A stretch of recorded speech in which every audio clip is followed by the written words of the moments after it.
Сәлеметсіздер ме? Бүгінгі келген клиентіміздің шашы осындай, түбі өскен, ұшында азғап краска бар. Бұл кісі шашы, ақ шашы бар, мелирование жасауға, шатуш жасауға келген. Шашын осылай 5-ке бөліп алдық. Төбесінен бастаймыз. Зигзаговый мелирование жасаймыз да, және шатуш жасаймыз. Міне осылай тарақпенен итеріп ортадан удочкамен қыстырамыз.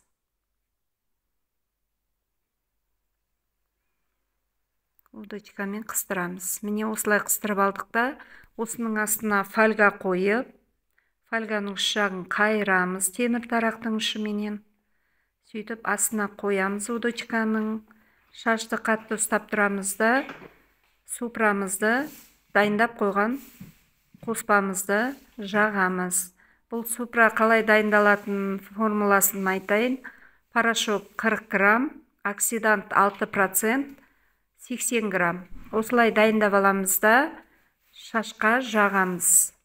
Бірінші супраны түзу етіп жағамыз, одан кейін оңға солға шашты жылжыта отырып жағып шығамыз. Шаштың барлық жеріне тиді деп ойлағаннан кейін үстінен тағы бір қабат супра жағамыз.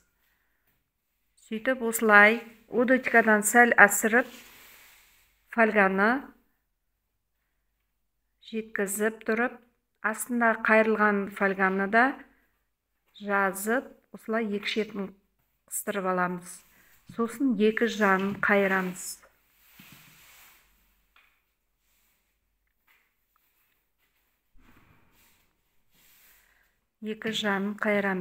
Енді осылай алдына қарай клиенттің барлық шашына мелирование және шатуш жасай отырып істейміз.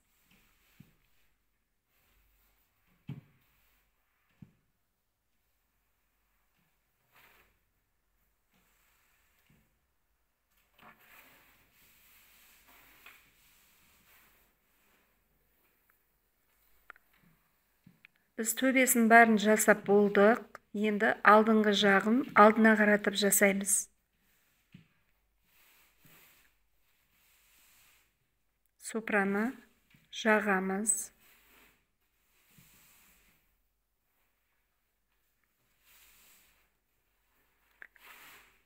Жаққан жеріміз 4 бұрыш болып қалмасы үшін щетканың ұшыменен тіке-тіке жағып шықтық. Міне осылай жағып аламыз. Оңға солға да жағамыз.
Үлдір.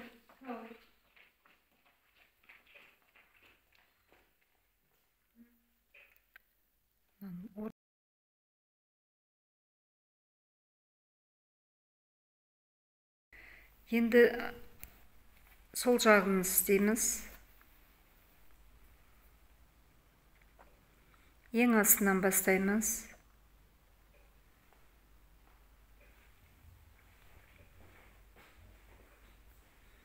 Енді екі жағын істеп болғаннан кейін артын істейміз. Артында осылай цупрамыз таусылып қалса, қайтадан сол 40 грамм, 80 грамм, 40 грамм порошок, 80 грамм оксидант араластырып істей береміз. Міне осылай бәрін қатар-қатар қылып істеп бітіреміз.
Негізі супраны 40 минут ұстауымыз керек. Егер де әлі ағармаған болса, онда 1 сағатқа дейін ұстаймыз. Біз мына алдыңғы төбедегі жағы, біз мына жақтарын істеп болғанша ол ағарып қалуы мүмкін. Егер ағарып қалатын болса, бір құрғақ шашық алып, сүлгі алып, мына фольгаларды төбені шешіп, полотенцемен сүртіп қоямыз. Ал мына жағын ағарғанша күтеміз. Бұл жерде барлығы бірдей ағарды, бәрін бірге жудық. Шампунмен, потом бальзаммен жудық. Осылай ашып көріп қарайсыздар. Міне жуып келдік шампунмен, бальзаммен. Енді клиенттің шашын жақсылап тараймыз. Арасында шаштарын бәрін кетіреміз. Негізінде жалпақ массаж тарақпенен тарап шатысын кетіруге болады. Біз уже массаж тарақпенен шатысын кетірдік. Шашты енді краска жағуға дайындап жатырмыз. Шаштың төбіне ақ шашы көп, сондықтан біз 600 деген краскамен бояп жатырмыз. Төбін 600 деген краскамен бояп жатырмыз. Міне осылай кішкентай 1 сантиметр 1 сантиметрден красканы жаға отырып, бір бетке аударып отырып жағамыз. Шашында ақ шашы көп болған үшін біз төбін осылай бояймыз, ал шашының ұзын жағын басқа пепельный краскалармен бояймыз. Оны тонирование дейді. Тонированияда клиенттің өзі қалайды, маған мынандай түстер ұнайды, осы түстермен боя деп. Сол кезде біз 2-3 красканы араластырып тұрып бояймыз. Ол красканың формуласын қазір описанияда жазамыз. Ал түбін бояп атқан краскамыз 20 грамм 600, 20 грамм, 30 грамм 600, 30 грамм 6% оксидант. Соны қосқан кезде қосып араластырып түбіне жағып шығамыз. Шашының төбесіне, жанына, алдына, артына бәр жеріне жағып шығамыз. Төбін 600 мен бояп жатырмыз. Бұл не үшін? бұл түбіндегі ақ шаштар көрінбеу үшін. Осылай және шашының длинасын бояп берсек, клиент риза болып кетеді. 3 айға дейін олардың ақ шашы білінбей ұзақ уақытқа дейін шашын боямай жүре алады. Клиенттерге осылай түсіндіресіз. Келесі келген кезде тек қана көрнейін бояп, тонировка жасатып кететін болады. Міне біз тонировка жасап жатырмыз. Міне тонировканы осылай тарақпенен тарап тұрып, красканы қайта-қайта жағып, қолменен тушевка істеп, осылай жағып аударып отырамыз. Екі жағында осылай алды артын осылай жағамыз, артында солай жағамыз. Артына да 600-мен бояп қойдық түбін. Қазір мына алдын жағып болған соң соны жағамыз. 600-ді жағып болғанымызға бір 10-15 минут болды. Енді тонировканы жағып жатырмыз. Тонировканы біз 20 минут ұстауымыз керек, одан көп ұстауға болмайды. Сонда жалпы краскамен клиент 30-35 минут отырған болып есептеледі. Міне осылай шашты бояп бітіреміз. Тез-тез жағамыз, тонировканы тез-тез жағамыз. Себебі мынау милированияда істелінгенде, осветлениеде кейбір шаштары сарғайып, ашылмай қалған жерлері бар. Себебі клиенттің шашында краска болған. Сонда жерлерді кетіру үшін тонировкаға корректорлар қосамыз, фиолетовый, синий деген. Сол корректорды қосып, клиенттің шашын бір түске әдемі қылып шығарып беруіміз керек. Тез-тез жағамыз красканы.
Шаштың артына да осылай жағамыз тонировканы. Қара краскаға тигізбейміз, длинасы пепельный болып шығу үшін біз оны қара краскаға тигізбей, жағып бір шетке қайырып қойып отырамыз. Не осылай бар жеріне жағып шығамыз. Клиенттің шашын жуып, міне кептіріп жатырмыз. Клиенттің қалауындағыдай шаштың түсі шықты. Клиент риза болып кетті.